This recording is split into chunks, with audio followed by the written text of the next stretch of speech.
Hello friends, कैसे हैं आप लोग। आशा करते हैं आप लोग अच्छे होंगे। तो आइए, एक पार्ट पहले मैंने पढ़ा दिया था, वो 137 से लेके 135 से लेके 135 से लेके 153 तक मैंने समाप्त कर दिया था। अब 154 होस्टाइल विटनेस, यानी कि इसे क्या कहते हैं, होस्टाइल विटनेस को क्या कहते हैं, पक्षद्रोही साक्षी। एग्जैक्ट इसका नाम तो नहीं दिया गया, लेकिन कभी भी होस्टाइल विटनेस पूछा जाएगा तो 154 मार देना, ठीक है। इसको नए बीएसए के साथ किस धारा के साथ पढ़ेंगे, नए धारा के 157 के साथ पढ़ेंगे। आज का ये last lecture Indian evidence act का होगा। इंडियन एविडेंस को मैंने पूरा पढ़ा दिया बीएसए के साथ जोड़ के। तो जितनी भी छुट्टी आज ये पूरी कितने 28 से 29 लेक्चर हुए होंगे। 29 लेक्चर में पूरा एविडेंस कंप्लीट हो गया। इसको 3-4 बार देख लेना, ये देख लेना और घटना चक्र देख लेना, तो आपके पीटी के क्वेश्चन तैयार हो जाएंगे। पीटी के क्वेश्चन इससे बाहर नहीं जाएंगे। मेंस के लिए मैं कुछ दिन में, 1-2 दिन में, 3 दिन में मैं पर डे एक क्वेश्चन एविडेंस का दूंगा, जो लिख के दूंगा, क्वेश्चन भी दूंगा, उसका आंसर भी दूंगा, वो आप अपना पर डे लिखा करना। तो मेंस आपका तैयार हो जाएगा। मेंस क्योंकि जे में भी है, एपीओ में 100 नंबर का वो पेपर आता है, इस वजह से एविडेंस को थोड़ा ध्यान से पढ़ना, ठीक है। तो आइए शुरू करते हैं 154 को। क्या कहता है 154? न्यायालय उस व्यक्ति को जो साक्षी को बुलाता है, उस साक्षी से कोई प्रश्न करने की अपने विवेकानुसार अनुज्ञा दे सकता है, जो प्रतिपक्षी द्वारा प्रतिपरीक्षा में किए जा सकते हैं। अब इसमें क्या कहता है, न्यायालय उस व्यक्ति को, किस व्यक्ति को, जो साक्षी को बुलाता है, मतलब किस व्यक्ति को, मान लीजिए एक प्लेंटिफ है, एक डिफेंडेंट है, तो ए वर्सेस बी है। अब ए किसी गवाह को बुलाता है, किसी साक्षी को बुलाता है, और उस साक्षी से कोई प्रश्न करने की विवेकानुसार अनुज्ञा दे सकेगा, तथा प्रतिपक्षी ये अपने ही साक्षी से, ये क्या करता है, एक साक्षी है, मान लो सी है, ये इसका क्या क्रॉस एग्जामिनेशन करना चाहता है। क्या करना चाहता है? क्रॉस एग्जामिनेशन करना चाहता है। क्यों करना चाहता है? क्योंकि ये जिस लिए इसको बुलाया था कि उसके पक्ष में ये गवाही देगा, ए के पक्ष में, लेकिन ये ए के पक्ष में गवाही नहीं देता। इस वजह से न्यायालय से क्या होगा, न्यायालय से ये आज्ञा मानेगा कि सर मुझे सी का क्रॉस एग्जामिनेशन करने दिया जाए। तो अब क्या होगा, ये कोई ए का अधिकार नहीं है, अधिकार स्वरूप मांगेगा कि सर मुझे क्रॉस एग्जामिनेशन करने दिया जाए। ये न्यायालय के विवेक के ऊपर निर्धारण करता है कि वो चाहे ए को परमिशन दे और चाहे तो ए को परमिशन ना दे। तो जो प्रतिपक्षी द्वारा प्रतिपरीक्षा किए जा सकते हैं, तो ये हो गया। दूसरा क्या कहता है, इस धारा की कोई बात उपधारा 1 के अधीन इस प्रकार अनुज्ञात व्यक्ति को ऐसे साक्षी के किसी भाग पर निर्भर करने के हक से वंचित नहीं करेगा। क्या कहता है? कहता है इस धारा की कोई भी बात 1 के अधीन, मतलब 1 के अधीन जिस व्यक्ति को बुलाया गया है, सी को बुलाया गया है, उसको अनुज्ञात व्यक्ति को साक्षी के किसी भाग पर निर्भर करने के हक से वंचित नहीं करता। ये नहीं कि वो होस्टाइल हो जाएगा तो उसको वंचित कर दिया जाएगा कि वो अब साक्ष्य नहीं दे सकता, ऐसी कोई बात नहीं है, ठीक है। तो कौन सा कहता है? 154 कहता है। अब आ जाओ 155, साक्षी की विश्वसनीयता पर अधिक्षेप। अधिक्षेप मतलब क्या होता है? इम्पीचिंग करना, मतलब अधिक्षेप मतलब उसको गलत साबित कर देना। अधिक्षेप मतलब क्या होता है? गलत साबित कर देना। किसी साक्षी को की विश्वसनीयता पर प्रतिपक्षी द्वारा, मतलब जो आपका विपक्षी द्वारा न्यायालय की सम्मति से पक्षकार द्वारा जिसने उसे बुलाया है निम्नलिखित प्रकारों से अधिक्षेप किया जा सकेगा। तो अधिक्षेप, अब इसको हटा दो। ए वर्सेस बी का मुकदमा चल रहा है। इस मुकदमे में ए एक गवाही सी को लेके आता है। अब बी का जो वकील होता है, बी का वकील मान लो डी है, वो इसकी विश्वसनीयता को न्यायालय के सामने गलत साबित करना चाहता है। तो वो किस धारा 154 में उसको 155 में 158 बीएसए, ये छोड़ दिया था मैंने, नहीं पढ़ाया था, बीएसए को बता दिया, ठीक है। तो ये क्या कहेगा, ए का जो गवाही है सी, डी जो बी का वकील है वो क्या करेगा, इसकी विश्वसनीयता को न्यायालय की नज़र में, न्यायालय को ये दर्शाएगा जो सी ये व्यक्ति है ये सर विश्वसनीय योग्य नहीं है, तो ये विश्वसनीय योग्य नहीं है। तो यही कहता है, देखो पढ़ो, न्यायालय की सम्मति से उस पक्षकार द्वारा जिसने उसे बुलाया निम्नलिखित प्रकारों से अधिक्षेप किया जा सकता है। अधिक्षेप मतलब उसके बारे में अधिक्षेप किया जा सकता है। क्या किया जा सकता है कि उन व्यक्तियों के साक्ष्य द्वारा जो परिसाक्ष्य देते हैं कि साक्षी के बारे में अपने ज्ञान के आधार पर वे विश्वसनीय योग्य का अपात्र समझे, मतलब किसी साक्षी को बुलाकर और कहेगा कि ये सी विश्वसनीय पात्र नहीं है, और वो जो साक्षी आ रहा वो अपने ज्ञान के नॉलेज के, मान लो मिस्टर एक्स आए और ये बताने के लिए कि ये जो सी एक व्यक्ति है ये विश्वसनीय योग्य नहीं है, किससे कहेगा, न्यायालय से। कौन बुलाएगा, डी बुलाएगा। डी किससे बुलाएगा, मिस्टर एक्स को बुलाएगा, और मिस्टर एक्स जो बातें कहेंगे सी के बारे में वो अपने नॉलेज, किसी और के नॉलेज के बारे में नहीं। क्या कहता है यहाँ पे, कहता साक्षी अपने ज्ञान के आधार पे, मतलब मिस्टर एक्स को जो सी के बारे में नॉलेज होगा उस आधार पे बताएगा कि सर सी विश्वसनीय योग्य नहीं है। अब सेकंड आ जाओ, सेकंड क्या है, इसको हटा देते हैं। सेकंड क्या कहता है, यह साबित किए जाने द्वारा कि साक्षी को रिश्वत दी गई। तो पहला क्या हो गया, ज्ञान के आधार पे उसको गलत साबित करता, अधिक्षेप लगाता है। पहला हो गया ज्ञान के आधार पे। दूसरा क्या, रिश्वत दी गई है, या रिश्वत की प्रस्तावना प्रतिग्रहित कर ली गई है, या उसे अपने साक्ष्य देने के लिए कोई अन्य उत्प्रेरणा मिली है। मतलब क्या हुआ है, वो साक्षी को ये दिखाए, कोई ऐसा एविडेंस, कोई साक्षी ऐसा आके कहे कि सर ये इसने रिश्वत ले ली है। सी ने, जो सी था वो कोई व्यक्ति आए और वो कहे सर ये रिश्वत ले ली, या इसको कोई उत्प्रेरणा दी गई जिससे इसने अपनी गवाही को बदल लिया, ये विश्वसनीय पात्र अब नहीं रह गया है। तो उसके ऊपर अधिक्षेप किस आधार पे लगा सकते हैं, एक रिश्वत उसको दी गई। तो दूसरा क्या हो गया, रिश्वत, इस आधार पर आप अधिक्षेप लगा सकते हो, ऑब्जेक्शन कर सकते हो कि सर ये रिश्वत लेके आया है। इस आधार पर, पहला ज्ञान के आधार पे कि वो विश्वसनीय योग्य नहीं है, दूसरा ये है कि अधिक्षेप किस आधार पे लगा सकते कि इसको रिश्वत दी गई है, उत्प्रेरणा दी गई है। तीसरा क्या कहता है, उसके साक्ष्य के किसी ऐसे भाग में जिसका खंडन किया जा सकता है अंतर्गत पिछले कथनों को साबित करने के द्वारा। अब मान लो प्रेजेंट टाइम, वर्तमान समय में वो कोई और बात कह रहा है और अपने पीछे समय में उसने कोई और बात किया, तो दोनों कथन क्या कंट्राडिक्ट कर रहे हैं। तो इस आधार पे भी उस पर अधिक्षेप लगाया जा सकता है कि उसके जो पूर्व कथन है और प्रेजेंट कथन, जो वर्तमान कथन है, दोनों में क्या हो रहा है, कंट्राडिक्ट हो रहा है, और जिससे उनका जो कथन है वो खंडित हो रहा है। ठीक है, तो ये तीन हो गए, तीन आधारों पे अधिक्षेप लगा सकते हो। तो अधिक्षेप कहाँ दिया गया है, 155 में अधिक्षेप दिया है। अब इसका स्पष्टीकरण पढ़ लो। ये 4 में पहले ये था कि किसी भी बलात्संग पीड़िता का था, जिसको खत्म कर दिया गया, बलात्संग पीड़िता का था, 2002 में समाप्त कर दिया गया इसे। ठीक है, उसमें ये था कि बलात्संग पीड़िता अगर उसका पूर्व लैंगिक अनुभव या कुछ है, या वो अनैतिक कार्य कर रही है, तो उसके बारे में, तो उसको क्या कब रिपील कर दिया गया, 2002 में से रिपील कर दिया गया। ठीक है, अब आ जाओ स्पष्टीकरण। कोई साक्षी जो किसी अन्य साक्षी की विश्वसनीयता के लिए अपात्र घोषित करता, मतलब एक साक्षी और दूसरा कोई साक्षी आता, वो उसकी विश्वसनीयता को अपात्र घोषित, मतलब वो उसको घोषित कर देता कि ये विश्वसनीय योग्य व्यक्ति नहीं है।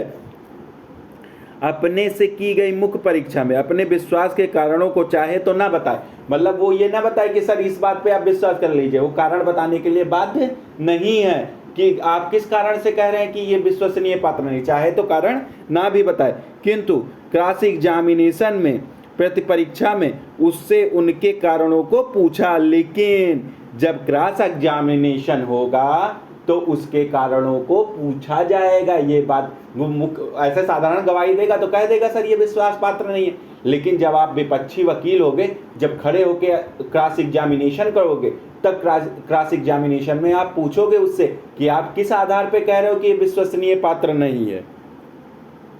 और वह उन उत्तरों का जिन्हें वह देता है खंडित नहीं किया जाएगा। सामान्यतः वो जो उत्तर देगा तो उसका जो प्रतिपक्षी है वो उसको खंडित नहीं कर सकता है। तथापि यदि वे मिथ्या हो तत्पश्चात उस पर मिथ्या साक्ष्य देने का आरोप लगाए। लेकिन अगर वो कथन गलत है, अगर वो जो बात कह रहा है गलत है, अगर उसको साबित कर दिया तो मिथ्या साक्ष्य देने का उसके ऊपर आरोप लगाया जा सकता है। तो ये हो गया आपका 155। अब आप आ जाओ इसके दृष्टांतों पे।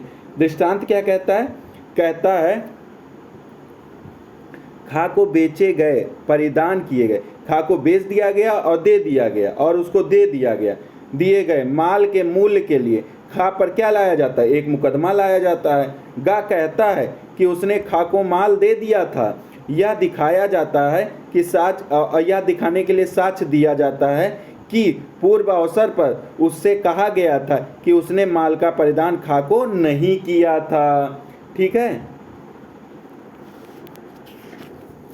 तो यह भी क्या होगा? ये साक्ष्य में ग्राह्य हो जाएगा। ये साक्ष्य में क्या हो जाएगा? ग्राह्य हो जाएगा, क्योंकि उसके पूर्व अवसर पर उसने पूर्व अवसर पर कह दिया था उसने। अब नेक्स्ट इसका एग्जाम्पल पढ़ लो, क्या कहता है दृष्टांत। ये बहुत इंपॉर्टेंट, कई बार पूछा। ठीक है, तो ये इसको अंडरलाइन करना है। खा की हत्या के लिए का पे क्या लगाया जाता है? अभ्यारोप लगाया जाता है। अभ्यारोप मतलब क्या होता है? इंडिकेट किया जाता है कि का अभ्यारोप मतलब क्या होता है? इंडिकेट करना होता है, इंडिकेट करता है। गा कहता है कि खा ने मरते समय घोषित किया था। मृत्युकालिक कथन मतलब कि का ने खा को यह घाव दिया जिससे वह मर गया था। तो यह दिखाने के लिए साक्ष्य प्रतिस्थापित किया जा सकता है कि किसी पूर्व अवसर पर गा ने कहा था कि घाव का द्वारा या उसकी उपस्थिति में नहीं किया गया था। यह साक्ष्य में ग्राह्य होगा। अब आप आ जाओ नेक्स्ट क्वेश्चन। नेक्स्ट क्वेश्चन क्या है? 156। अब इस पे क्या हो गया? देखो, पहला क्वेश्चन 154 में क्या करे? होस्टाइल विटनेस पढ़े, पक्षद्रोही साक्षी पढ़े। 155 में क्या पढ़ा? अधिक्षेप लगाना, मतलब किसी भी साक्षी को अधिक्षेप लगाकर उसे साक्ष्य योग्य नहीं रहने देना, मतलब न्यायालय की नज़र में उसको विश्वास पात्र नहीं रहने देना। नंबर 1 वो विश्वसनीय के बारे में था। नंबर 2 क्या बोला? उसने रिश्वत ले ली है। नंबर 3 क्या था? नंबर 3 था कि उसके पिछले कथन और वर्तमान कथन में क्या कंट्राडिक्शन है। ऐसे याद कर लेना। ठीक है, अब आ जाओ 156। 156 क्या कहता है? सुसंगत तथ्यों के साक्ष्य की संपुष्टि करने की प्रवृत्ति रखने वाले प्रश्न ग्राह्य होंगे। मतलब साक्षी को क्या करना है? टेस्टिफाइड करना है। यहाँ साक्षी की जांच करना, क्या करना है? जबकि कोई साक्षी जिसकी संपुष्टि करना आसहित हो, जिसका टेस्ट करना हो, साक्षी का टेस्ट करना आवश्यक हो। मतलब क्या हो? आवश्यक हो, किसी सुसंगत तथ्य का साक्ष्य देता। उसको टेस्ट करने के लिए क्या कहता है? किसी सुसंगत तथ्य का क्या करता है? रिलेवेंट फैक्ट का क्या कहता है? साक्ष्य देता।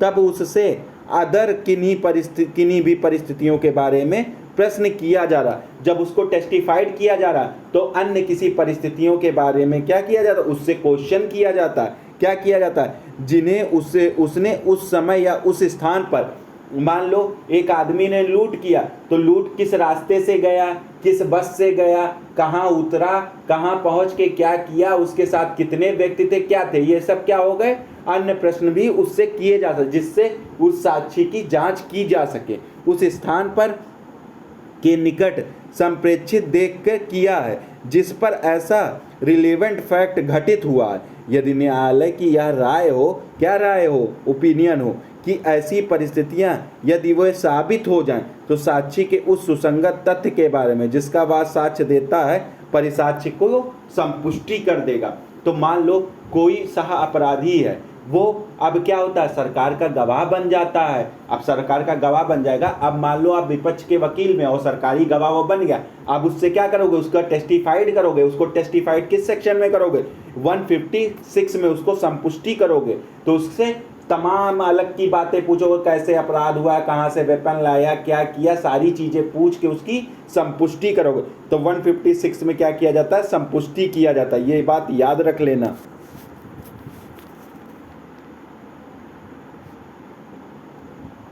जो ऐसे भी क्वेश्चन कर सकते हो जो उससे जुड़े ना हो। अब इसका इलिस्ट्रेशन पढ़ लो, वो बहुत इंपॉर्टेंट है। क्या कहता का एक सह अपराधी किसी लूट का जिसमें उसने भाग लिया था वृत्तांत देता। वृत्तांत मतलब उसका पूरा विस्तार पूर्वक बताता है। वह लूट से आसंकत विभिन्न जो संसक्त मतलब क्या हुआ, जो लूट से जुड़े हुआ नहीं है, विभिन्न घटनाओं का वर्णन करता। लूट से जुड़ा नहीं, विभिन्न घटनाओं का वर्णन करता जो उस स्थान जहाँ की वह लूट की गई थी जाते हुए और वहाँ से आते हुए मार्ग में घटित हुई थी। मतलब वो लूट से संबंधित नहीं है, लेकिन वो लूट के लिए जब जा रहा था और लूट से जब आ रहा था तो वो जो चीज़ें देखता उसका वो क्या कहता है, उसको बताता है। तो इन तथ्यों का स्वतंत्र साक्ष्य स्वयं उस लूट के बारे में उसके साक्ष्य की संपुष्टि करने के लिए दिया जा सकेगा। इसी में सारी चीज़ें वकील पूछता है। ये सेक्शन बहुत संपुष्टि करने के लिए वकील बहुत सी, अब जैसे कि किसी अपराधी को बचाना होगा तो पूछेगा आप कहाँ थे, कहाँ नहीं थे, आप उस जगह कैसे पहुँचे। अगर वो सही में उस अपराध में सम्मिलित होगा तो वो बता देगा पूरा डिटेल से कि मैं इस तरीके से यहाँ गया, और वो एविडेंस जो आया होगा उस एविडेंस को वो संपुष्ट करता हुआ चलेगा, उसकी बातें संपुष्ट करती हुई जाएंगी। ठीक है, तो संपुष्टि किसमें है, संपुष्ट करेगी, ये है 156 में। साक्षी की संपुष्टि कहाँ है, साक्षी को टेस्टिफाइड करना, ये कहाँ दिया गया है, टेस्टिफाइड करना, साक्षी को टेस्टिफाइड करना कहाँ दिया है, 156 में। अब आ जाओ 157 में, आप आ जाओ 157 क्या कहता है, उस तथ्य के बारे में पश्चातवर्ती अभिसाक्ष्य की संपुष्टि करने के लिए साक्षी के पूर्वोत्तर कथन को साबित किए जा सकेंगे। मतलब अब वहाँ खंडित करने के लिए बात था और यहाँ क्या संपुष्टि करने के लिए है, यहाँ उसको मिलाने के लिए। क्या कहता है, देखो पढ़ो,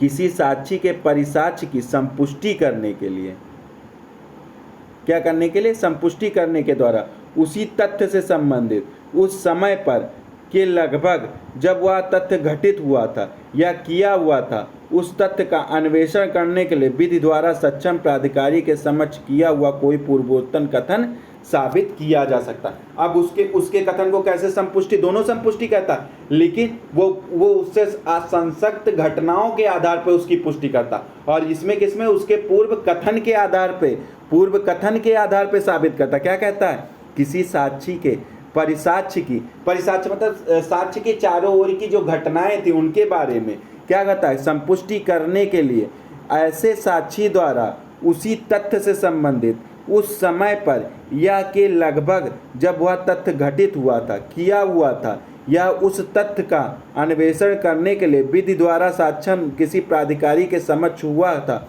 कोई पूर्वोत्तर कथन साबित किया जा सकेगा।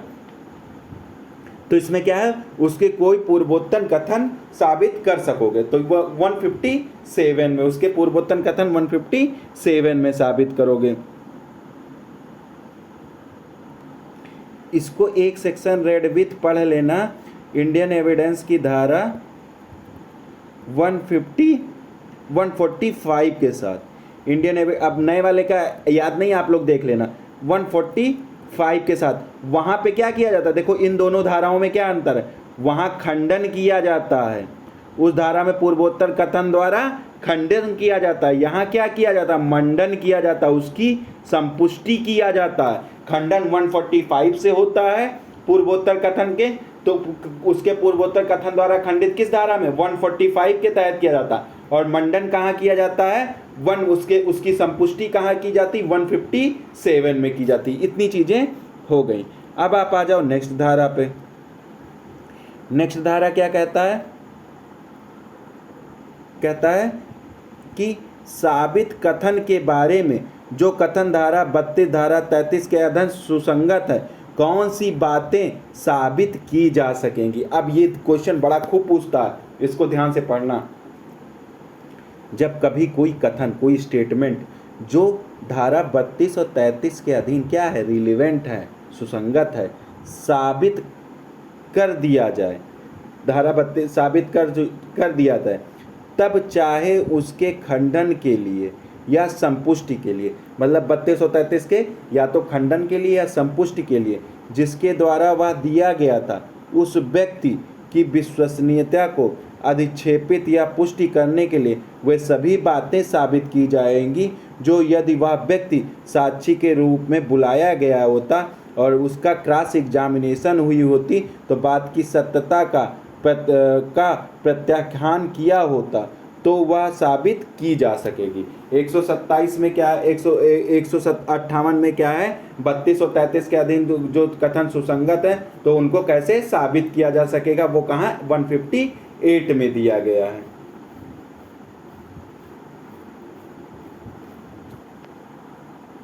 इसमें एक चीज याद रखना ना, धारा 32 और 33 के अधीन जो कथन किए गए उनका क्रॉस एग्जामिनेशन किया जा सकता। अब क्रॉस एग्जामिनेशन कैसे करोगे, अगर वो जिंदा बच जाता तो 157 में उसके कथन का आप क्रॉस एग्जामिनेशन कर लोगे 158 में। अब आ जाओ स्मृति ताजा करना। ये धाराएं खूब इंपॉर्टेंट है, एग्जाम पॉइंट ऑफ व्यू से ये खूब इंपॉर्टेंट। 162 बीएसए में दिया है ये स्मृति ताजा करना। अब स्मृति ताजा करने को बहुत अच्छे से और बहुत शांत तरीके से समझना है। स्मृति ताजा करना मतलब, स्मृति मतलब किसी चीज की स्मृति याद करना, ताजा करना, रिफ्रेश करना, अपने आप को रिफ्रेश करना, ताजा करना, रिफ्रेश मेमोरी को रिफ्रेश करना। कोई साक्षी जबकि वह परीक्षा के अधीन है, कब है, उसका क्या एग्जामिनेशन हो रहा है, किसी ऐसे लेख को देख करके जो कि वह स्वयं उसके उस संव्यवहार, मतलब ट्रांजैक्शन, संव्यवहार मतलब लेन देन, ट्रांजैक्शन के संबंध में, ट्रांजैक्शन के समय जिसके संबंध में उससे प्रश्न किया जा रहा, तो वो किसके संबंध में, एक लेख के बारे में जो उसने खुद ही लिखा है, खुद ही उसने लिखा है, या उसके पास वो सुरक्षित था, या वो रखे हुए था, या उसके संव्यवहार में वो चीजें थी, या इतने शीघ्र पश्चात बनाया हो कि न्यायालय इसे संभाव्य समझता हो, कि क्या समझता हो कि वह संव्यवहार उस समय उसकी स्मृति में ताजा था, अपनी स्मृति को ताजा कर सकता है। वह जब वह उस समय उस दस्तावेज को रखे था तो जाहिर सी बात है उसने वो चीज देखी होगी, अब उसको वो चीज वो भूल चुका है, तो उसकी स्मृति को ताजा करने के लिए वो दस्तावेज दिखाया जा सकता है। साक्षी उपयुक्त प्रकार के किसी ऐसे लेख को भी देख सकेगा जो किसी अन्य व्यक्ति द्वारा तैयार किया गया। अब कौन, इसमें सेकंड पॉइंट क्या आ गया, किसी अन्य व्यक्ति का भी दस्तावेज देख सकता है जो उसने किसी अन्य व्यक्ति ने तैयार किया गया हो, और उस साक्षी द्वारा उपयुक्त समय के भीतर पढ़ा गया हो, यदि वह लेख का उस समय जबकि उसने उससे पढ़ा था सही होना वह जानता था। सही होना मतलब जानता था। जो उसने लिखा हो, पहले में क्या है, जो उसने लिखा हो उसको देख के वह स्मृति ताजा कर लेगा, और जो लिखा ना हो, वो लिखा नहीं हो लेकिन पढ़ा हो तो उसको देख के स्मृति ताजा कर लेगा। इसमें लिखा है, इस वाले में लिखा है लेकिन वो लिखा नहीं है, उसको पढ़ा है, पढ़ा गया हो, ठीक है, तो उसको देखकर वो स्मृति ताजा कर सकता है। अब देखो इसमें तो खुद उसने लिखा पहले वाले क्लास में, दूसरे वाले क्लास में उसने लिखा नहीं है लेकिन उसको पढ़ा हो, पढ़ के वह स्मृति ताजा कर सकता है। साक्षी अपने स्मृति ताजा करने के लिए दस्तावेज की फोटोकॉपी का उपयोग कब कर सकेंगे, प्रतिलिपि का उपयोग, कॉपी का उपयोग कब कर सकेंगे, जब कभी कोई साक्षी आता है, कोई विटनेस आता है, अपनी इस मेमोरी को रिफ्रेश करता है और किसी दस्तावेज को देखने से ताज़ा कर सकता है, तब वह न्यायालय की अनुज्ञा से ऐसे दस्तावेज की प्रतिलिपि को कब आप देख पाओगे अपनी स्मृति ताज़ा करने के लिए। एक व्यक्ति है, वो न्यायालय में आया, न्यायालय में उससे पूछा गया क्या आप इस रजिस्टर में ये बातें लिखे हुए हैं, साधारण भाषा में समझो। वो व्यक्ति कहता है न्यायालय से, सर ये बहुत पुरानी बात हो गई, हाँ उस समय ये दस्तावेज मैंने ही लिखा था, लेकिन इतनी पुरानी बातें हो गई कि मुझे याद नहीं है, कृपया मुझे वो दस्तावेज दिखाया जाए। तो न्यायालय की आज्ञा से वह उस दस्तावेज को देखकर अपनी मेमोरी को रिफ्रेश कर सकता है। अब आ जाओ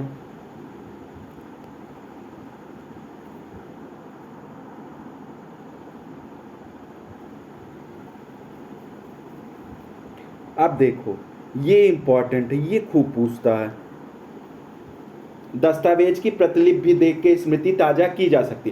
तो पहले जो लिखा हो उसको स्मृति कर देख के ताजा कर सकेगा, ठीक है। दूसरा उसने लिखा ना हो, पढ़ा हो, उसको करके स्मृति ताजा कर लेगा। तीसरा क्या हो, प्रतिलिपि देख के स्मृति ताजा कर लेगा। अब आ जाओ इसका परंतु क्या कहता है। परंतु कहता है, परंतु यह पढ़कर वो स्मृति ताजा लिखा है तो वो देख के पढ़कर भी, जो लिखा नहीं है लेकिन उसको पढ़कर भी अपनी स्मृति ताजा कर सकता है।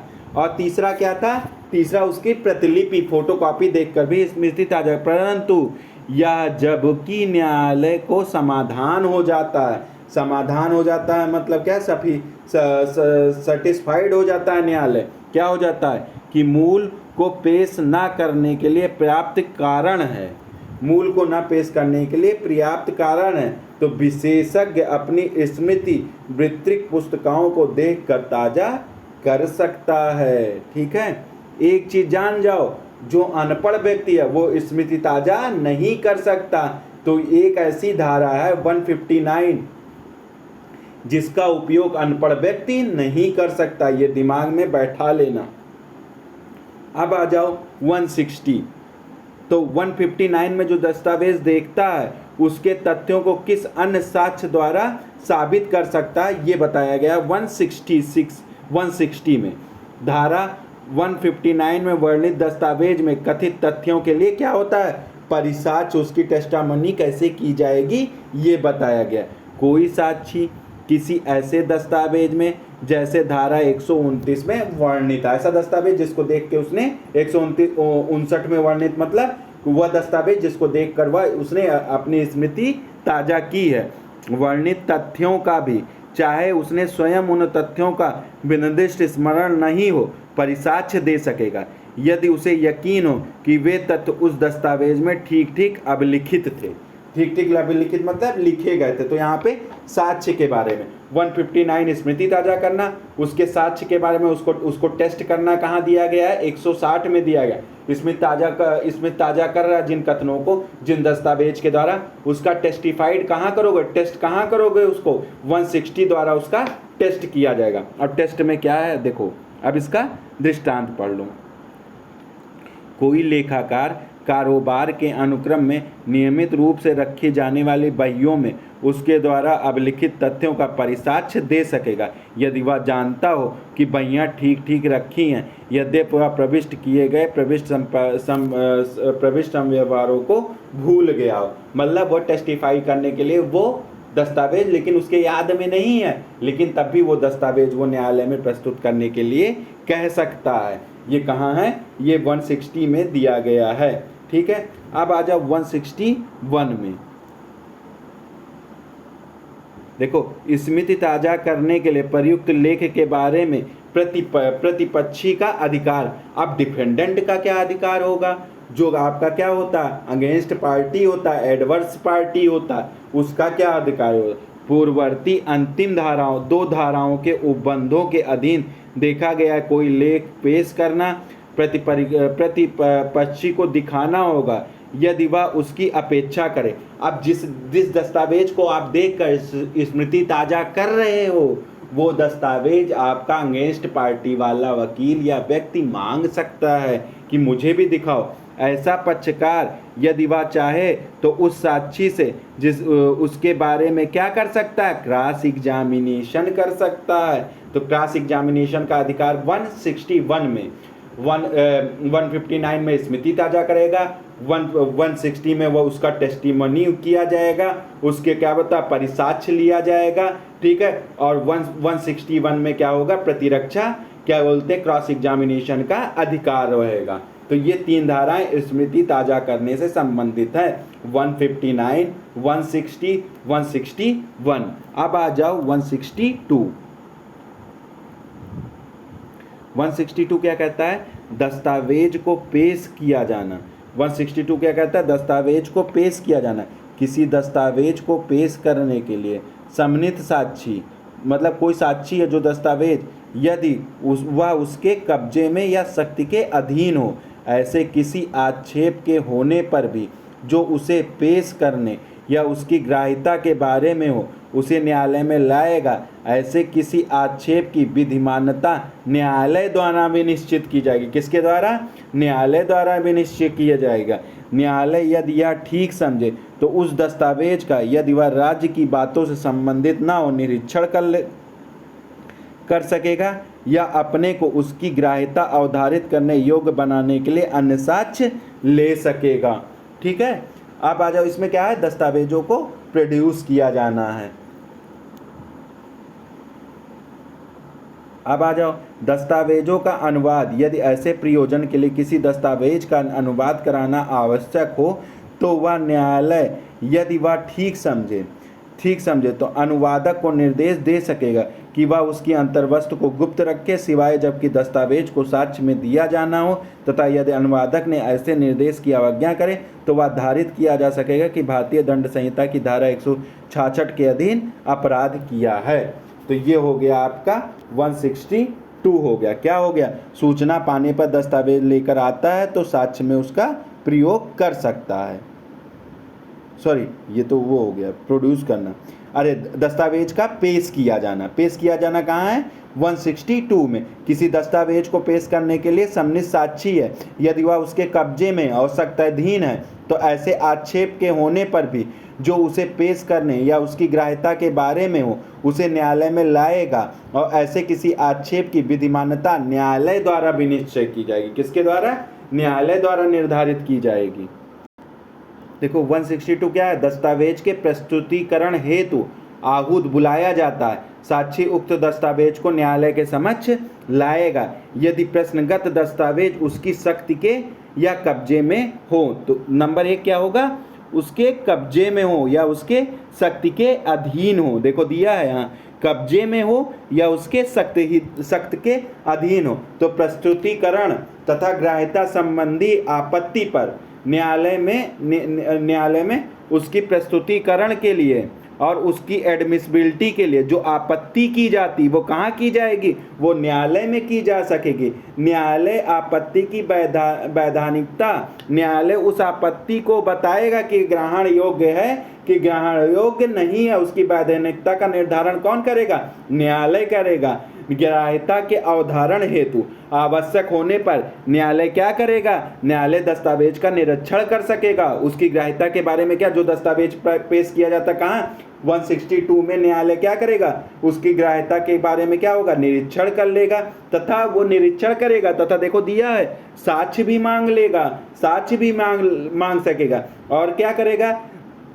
अगर वो राज्य विषय से संबंधित कोई दस्तावेज है जो निरीक्षण योग्य नहीं होंगे तो उसको निरीक्षण नहीं करेगा। ग्राह्यता के अवधारण हेतु आवश्यक होने पर दस्तावेज का अनुवाद भी कराया। अगर उसको ग्राह्यता योग्य न्यायालय को लगता तो क्या अनुवाद भी कराया जा सकता। अनुवादक को गोपनीयता बनाए रखने, जो अनुवाद किया है उसको गोपनीयता बनाए रखना होगा। निर्देश भी दिया जा सकेगा। ऐसा निर्देश अगर वह नहीं दिया जा सके जहां दस्तावेज को साक्ष्य में दिया जाना है, फिर क्या होगा? निर्देशों की अगर कोई अनुज्ञा करता है तो 166 के तहत अपराध के लिए दंडनीय होगा। अब आ जाओ आप 163 और 164 को एक साथ पढ़ना चाहिए। ये दोनों को एक साथ पढ़ना चाहिए। इसमें क्या कहा गया? मंगाई गई सूचना पर पेश किए गए दस्तावेज का साक्ष्य के रूप में क्या होना? दिया जाना। अब भाई दस्तावेज मंगाया है तो उसको क्या साक्ष्य के रूप में दे रहा है। तो क्या कहता है? जबकि कोई पक्षकार किसी दस्तावेज को जिसे पेश करने के लिए उसने दूसरे पक्षकार को सूचना दी है और मांगता है, और ऐसे दस्तावेज मतलब एक पक्षकार क्या कहता है? मांगता है और उसको नोटिस 66 में नोटिस इशू की गई है तो क्या दस्तावेज पेश किया जाता, और उस पक्षकार द्वारा जिसने उसके पेश करने की मांग की थी निरक्षित हो जाता है, तब यदि उसे पेश करने वाला पक्षकार उससे ऐसा करने की अपेक्षा करता है तब तो वह उसे साक्ष्य के रूप में देने के लिए आबद्ध होगा। साक्ष्य के रूप में अब वो देने के लिए पाबंद होगा, आबद्ध होगा। ठीक है, फिर नीचे जाओ सेकंड, सूचना पाने पर जिस दस्तावेज को पेश करने से क्या करता? इसमें तो 163 में सूचना नोटिस मिला, इसमें नोटिस मिला, और नोटिस मिलने पर उसने क्या किया? डॉक्यूमेंट को पेश कर दिया। और इसमें तो पेश कर देता है डॉक्यूमेंट को, और इसमें पेश करने से क्या करता है, मना कर देता है, नहीं पेश करता है। तो उस डॉक्यूमेंट के साक्ष्य के रूप में कैसे उपयोग में लाओगे वो यहाँ बताएगा। अब पढ़ो। जबकि कोई पक्षकार ऐसे किसी दस्तावेज को पेश करने से क्या करता है, इनकार कर देता है जिसे पेश करने की सूचना मिल चुकी है, तब वह तत्पश्चात उस दस्तावेज को दूसरे पक्षकार की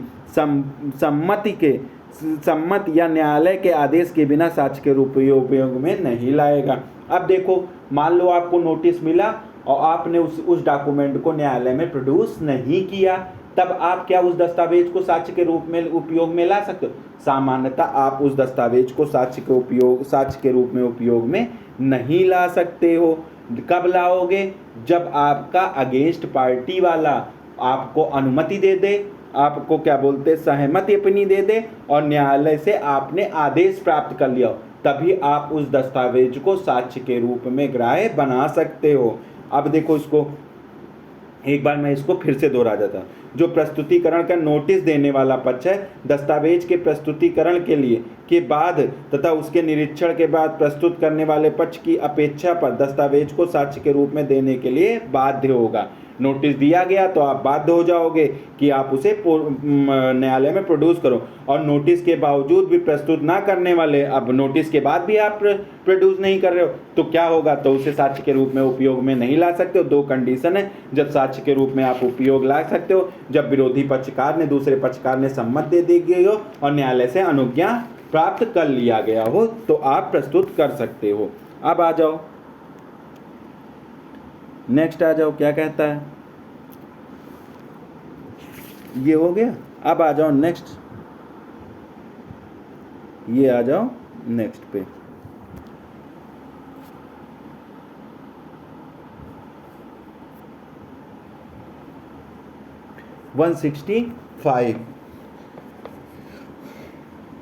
प्रश्न करने का, अरे यार, प्रश्न करने या पेशकरण के आदेश की न्यायालय की शक्ति, तो ये 168 में दिया है बीएसए के, ठीक है, 165। और एक चीज़ अभी बताता हूँ, ठीक है। न्यायाधीश सुसंगत तथ्यों का पता चलने के लिए, उसका उचित सबूत अभिप्राप्त करने के लिए किसी भी रूप में, किसी भी समय, किसी भी साक्षी या पक्षकारों को सुसंगत या विसंगत तथ्य के बारे में कोई भी प्रश्न, अब ये न्यायालय को पावर दिया गया है, पावर ऑफ कोर्ट है, जजों को खूब पावर है, इसी 165 का जज उपयोग करते हैं, पूछ सकेगा तथा किसी भी दस्तावेज या चीज को पेश करने का आदेश दे सकेगा। और ना तो पक्षकार, ना ही, देखो कितनी पावर दी गई, ना तो पक्षकार और ना ही उसके एजेंट हकदार होंगी कि वे किसी भी प्रश्न का आदेश के प्रति कोई भी आक्षेप करे, कोई भी ऑब्जेक्शन आप न्यायालय के सामने नहीं कर सकते हो। न्यायालय के ऊपर आप कोई ऑब्जेक्शन कर, आप ऐसा क्वेश्चन क्यों पूछ रहे हैं सर, आप इसको क्यों बुला रहे हैं सर, आप ऐसा क्यों कर रहे हैं, ये आप कुछ नहीं कह सकते हो। ऐसे किसी भी प्रश्न के प्रत्युत्तर में दिए गए किसी भी उत्तर पर किसी भी साक्षी की न्यायालय की इजाजत के बिना क्या, क्रॉस एग्जामिनेशन करने के भी आप हकदार नहीं होंगे जब तक वो आदेश नहीं देगा कोर्ट। अब आ जाओ, प्रस्तुत निर्णय को उन तथ्यों पर जो अधिनियम द्वारा क्या किए, रिलेवेंट घोषित किए गए, जो सम्यक रूप से साबित किए गए आधारित होना होगा। अब क्या होगा, परंतु यह भी कि ना तो यह धारा न्यायाधीश को किसी साक्षी को किसी ऐसे प्रश्न का उत्तर देने के लिए या किसी दस्तावेज, देखो अब ये क्या क्या रोक लगाता है, ये भी पढ़ लो, पेश करने के लिए, विवश करने के लिए प्राधिकृत करेगा, जिसका उत्तर देने से या जिसे पेश करने से यदि प्रतिपक्षी जो विपक्षी होगा, विपक्षी द्वारा प्रश्न पूछा गया होता या दस्तावेज मंगाई गई होती, तो ऐसे साक्षी दोनों धाराओं में सम्मिलित करते हुए धारा 121 से धारा 131 में प्राप्त धाराओं के अधीन इनकार करने के हकदार होते। मतलब विशेषाधिकार वाला चैप्टर चला गया, वहां उसके पास विशेषाधिकार है, तो न्यायालय के ऊपर भी वो विशेषाधिकार है। ऐसा नहीं कि जो चीजें पति पत्नी के बीच में वो है, तो वो ऐसा नहीं है कि न्यायालय पूछ लेगा कि तुम पति पत्नी के बीच की बातें वैवाहिक सूचना वाला, तो ऐसा नहीं है कि वो उस पर भी रोक लगाया है। ना न्यायाधीश कोई ऐसी प्रश्न पूछेगा जिसका पूछना किसी अन्य व्यक्ति के लिए धारा 148 और धारा 149 के अंतर अनुचित, जब वो अनुचित है तो वहाँ पे जज के ऊपर भी वो धारा लागू होती है, और ना ही आत्मीन पूर्व अपवादित दशाओं के सिवाय किसी भी दस्तावेज के प्राथमिक साक्ष्य का दिया जाना अभिमुक्त करेगा। क्या करेगा? अभिमुक्त करेगा। तो एक 165 भी आपका समाप्त हो गया। अब आ जाओ 166। प्रेजेंट टाइम में बीएसए में ये याद कर लेना 166 को हटा दिया गया। 160 क्योंकि जूरी और एसेसर से प्रश्न करने की शक्ति, जूरी एसेसर अब रह नहीं गए, तो 166 को हटा दिया गया बीएसए से, ये याद कर लेना। जूरी द्वारा एसेसरों की सहायता से विचारित मामलों में जूरी एसेसर साक्षी से कोई भी प्रश्न न्यायालय के माध्यम से या इजाज़त से कर सकेगा, जिन्हें न्यायाधीश स्वयं कर सकता हो या जिन्हें वह उचित समझे। तो जूरी और एसेसर कोई भी प्रश्न कर सकते हैं, बस इतना याद कर लेना, इसका मार्जिनल नोट ही काफ़ी है। अब आ जाओ चैप्टर 11 जो आपका लास्ट धारा है, ठीक है। ये इंडियन एविडेंस की लास्ट धारा है, इंडियन एविडेंस की ये लास्ट धारा, लेकिन बीएसए में एक चैप्टर और जुड़ा है, वो मैं अभी आपको पढ़ाऊंगा। 169 है ये बीएसए में 169 है, ठीक है। तो इसमें क्या है? साक्ष्य के अनुचित ग्रहण करने, साक्ष्य का क्या है? अनुचित तरीके से, गलत तरीके से ग्रहण किया गया है या अग्रहण मतलब नहीं किया गया, नवीन विचारण, कोई नया ट्रायल नहीं होगा। नया trial, new trial, non new trial, नया ट्रायल नहीं होगा। साक्ष्य का अनुचित ग्रहण करना या अग्रहण स्वयं अपने आप में किसी भी मामले के नवीन विचारण के लिए किसी भी विनिश्चय को, किसी भी निर्णय को उल्टे जाने योग्य आधार नहीं होगा। यदि उस कोर्ट को जिसके समक्ष ऐसा ऑब्जेक्शन उठाया गया है तो यह प्रतीत हो कि आक्षिप्त और ग्रहित उस साक्ष्य के बिना, मतलब जो साक्ष्य को मतलब ग्रहण और अग्रहण किया गया उसके बिना विनिश्चय में न्यायोचित ठहराने के लिए यथेष्ट साक्ष्य था। मतलब ये था कि अगर उसको हटा दिया जाता तो न्याय नहीं हो पाता, तब क्या होगा? तब अथवा यदि कि आग्रहित साक्ष्य लिया भी गया होता तो उसके विनिश्चय में फेरफार नहीं होना चाहिए। मतलब उस साक्ष्य को किस आधार पर न्यूट्रल नहीं होगा, किस आधार पर उसको अनुचित ग्रहण या ग्रहण को मान्य ठहराया गया, जब अगर उसको ग्रहण भी कर लिया गया होता तो उसके विनिश्चय पर कोई प्रभाव नहीं पड़ता। ये कौन सा धारा बताता? 167। मैं अभी क्यों नया पुराना पढ़ा रहा हूँ? क्योंकि राजस्थान एपीओ में पुराना ही है, तो जो बच्चे इस वीडियो से पढ़ रहे होंगे तो हो सकता है अब कोई एग्जाम तो इधर लगा नहीं है, ये राजस्थान एपीओ ही लगा हुआ, इस वजह से मैं इसे एविडेंस को इस तरीके से पढ़ा रहा हूँ। जब यूपी, ये बिहार या उत्तराखंड या कहीं का भी आएगा, नया सिलेबस आएगा, तो मैं एक बार एविडेंस नए वाले से पढ़ा दूंगा, ठीक है। अब आ जाओ, एक धारा बीएसए का बचता है, वो हम लोग पढ़ लेते। चैप्टर 11 हो गया। अब हम लोग एक चैप्टर पढ़ लेते हैं, चैप्टर बीएसए में कौन सा चैप्टर है? चैप्टर 12, निरसन